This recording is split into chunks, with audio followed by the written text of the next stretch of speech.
श्री नारायण हरि। कैसे हैं आप सभी? आशा करती हूँ कि आप सब अच्छे ही होंगे और आप सबका आशीर्वाद है। मैं भी अच्छी हूँ। जो कि मैंने अपने लाइव में आप लोगों को बताया था कि हम एकादशी के ऊपर एक वीडियो बनाएंगे, आप लोग देखना। तो आज मैं एकादशी के ऊपर ही एक वीडियो आप लोगों के साथ शेयर कर रही हूँ। आप सभी को अच्छी लगे तो आप मुझे प्लीज़ कमेंट करके बताइएगा, लाइक कीजिएगा, सब्सक्राइब कीजिएगा, जो कि आपकी इच्छा है। अदरवाइज़ आप नहीं करें, कोई फोर्स नहीं है।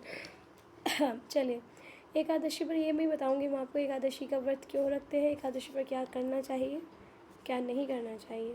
ठीक है, आइए जानते हैं सबसे पहले कि एकादशी में आखिर महत्व क्या होता है। पहले सुने कि भगवान श्री नारायण हरि जब 4 महीने के लिए विश्राम कर रहे थे, जब कर रहे होते हैं, उसके बाद जब वो निद्रा को त्याग कर 4 महीने के बाद उठते हैं, उसमें कार्तिक मास की शुक्ल पक्ष की एकादशी होती है, जब भगवान श्री हरि विष्णु अपनी निद्रा का त्याग करते हैं। ठीक है, इसलिए यहाँ से एकादशी मनाई जाती है। इसके ऊपर एक कथा भी है, वो मैं आप लोगों को सुनाऊंगी। चलिए सुनिए। हम इसे वैसे प्रबोधनी एकादशी भी कहते हैं, पर जो कि 1 नवंबर को मनाई जाएगी। तो कथा है कि एक राजा था, बहुत दयालु था और बहुत ही ये कहूँगी कि भगवान नारायण को इतना मानता था, वो इतना मानता था और एकादशी का व्रत रखता था। बहुत ज़्यादा वो नारायण भगवान की भक्ति में लीन था। तो जब वो एकादशी का व्रत रखता था, वो ऐसे रखता था कि अपने राज्य में, ठीक है, किसी को अन्न ही नहीं खाने देता था। वो पशु पक्षियों को भी अन्न नहीं खाने देता था। वो मनुष्य तो नहीं खाते थे एकादशी के व्रत में, लेकिन जो पशु पक्षी होती हैं उनको भी अन्न नहीं खाने देता था वो। तो भगवान ने कहा कि ये तो बड़ा प्रेमी है एकादशी का, तो इसकी परीक्षा ली जाए। तो एक बार श्री नारायण भगवान एक सुंदर स्त्री का रूप धारण करके एक सड़क पर बैठ जाते हैं ऐसे ही। तब राजा अपना शिकार करने के लिए जाते हैं, घूमने के लिए जाते हैं।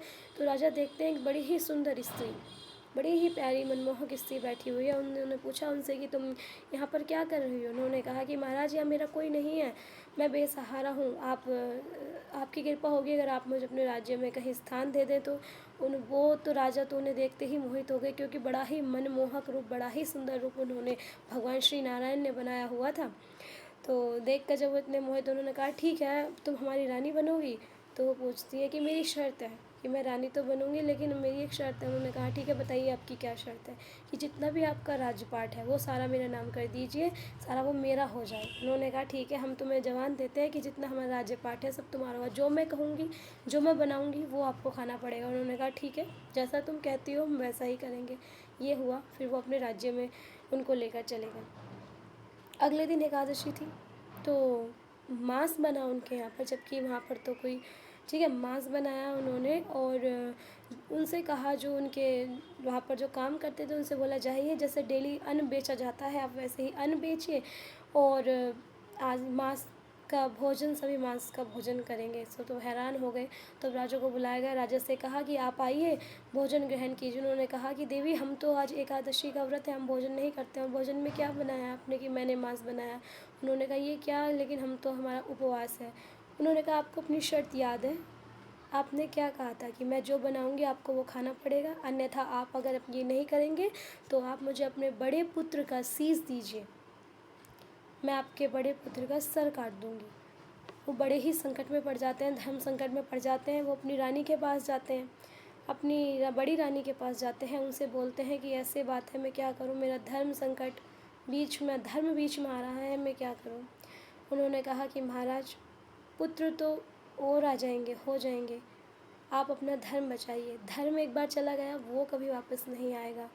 रानी बड़े ही दुखी मन से कह रही थी, और जैसे देखा सामने बच्चा खेल रहा था, उन्होंने उसे बच्चे को बुलाया। तो उसने अपने माता पिता की बात सुनी और कहा कि पिताजी, मुझे तनिक भी दुख नहीं होगा आपके धर्म को बचाने के लिए अपना शीश दान करने में, अपना शीश कटवाने में। तो रानी भी आंखों में आंसू थे, लेकिन खुशी खुशी वो बच्चा वहाँ से चल दिया। तभी भगवान श्री नारायण हरि अपने स्वरूप में प्रकट होते हैं, उन्हें दर्शन देते हैं कि मैं तुम्हारी भक्ति से बहुत ही प्रसन्न हूँ, मांगो। कहते हैं कि हमें तो भगवान जी अपनी चरणों में स्थान दे दीजिए।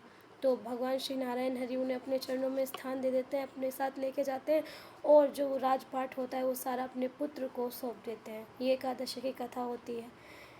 देखिए, एकादशी के दिन आपको क्या नहीं करना चाहिए। एकादशी पर आप एक तो किसी भी वृक्ष के पत्तों को ना तोड़ें, ठीक है। मतलब जो उपाय मेरे बड़े करते हैं वो मैंने लिखा हुआ है कुछ, और अपने हाथ से किसी वृक्ष के पत्ते ना आपसे टूटने पाएँ, किसी जीव जंतु कोई आपके हाथ से ना मर पाए, ठीक है, एकादशी के दिन। और घी का आपको दीपक जलाना है, पूर्व दिशा की ओर मुख करके बैठना है आपको। श्री लक्ष्मी नारायण का पूजन करते हैं पूर्व दिशा की ओर मुख करके, ठीक है। और यही कथा होती है श्री लक्ष्मी नारायण एकादशी की। आप सभी को अच्छी लगी है तो प्लीज़ अपना आशीर्वाद प्यार दीजिए, सपोर्ट बनाए रखिए। श्री नारायण हरि।